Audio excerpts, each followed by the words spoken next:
Assalamu alaikum, everyone. Welcome back to Connecting Letters in Arabic. Are you ready for a new letter adventure?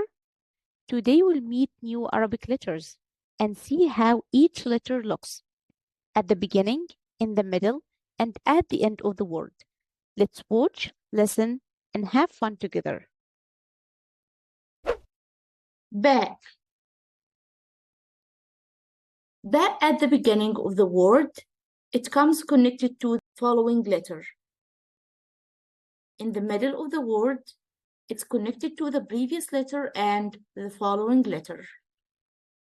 At the end of the word, it's connected to the previous letter. Let's see the examples. Here is the example of ba at the beginning of the word. It's connected to the following letter, which is ra. This is ba in the middle of the word. It's connected to the previous letter, which is sad, and to the following letter, which is ra. Here is ba at the end of the word. It's connected to the previous letter, which is sad. The same for ta letter.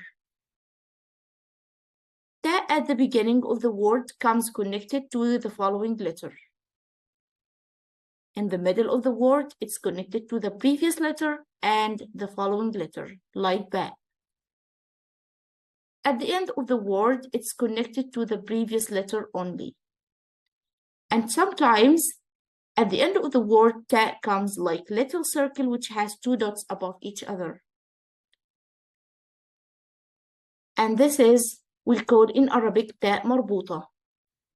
Sometimes the ta marbuta comes separated, doesn't connect to the previous letter, and sometimes it comes connected to the previous letter like this.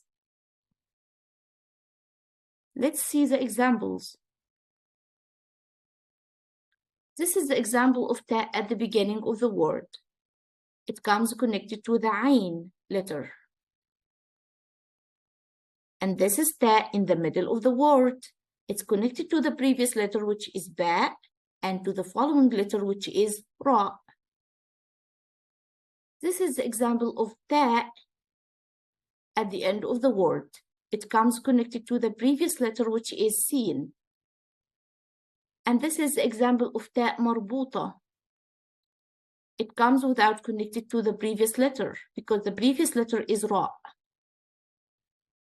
And this is ta marbuta, which comes connected to the previous letter, which is ba. Tha is like ba and ta. At the beginning of the word, it comes connected to the following letter.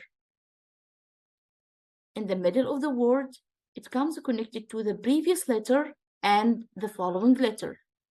At the end of the word, it comes connected to the previous letter. Let's see the examples. This is the example of tha at the beginning of the word. It comes connected to the following letter, which is mim.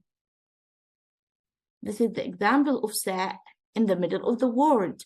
It comes connected to the previous letter, which is noon, and to the following letter, which is ra. And this is the example of tha at the end of the word. It comes connected to the previous letter, which is ha. That is the end of today's lesson. Practice more with the games in the description, and don't forget to like and subscribe for more learning adventures. Salam.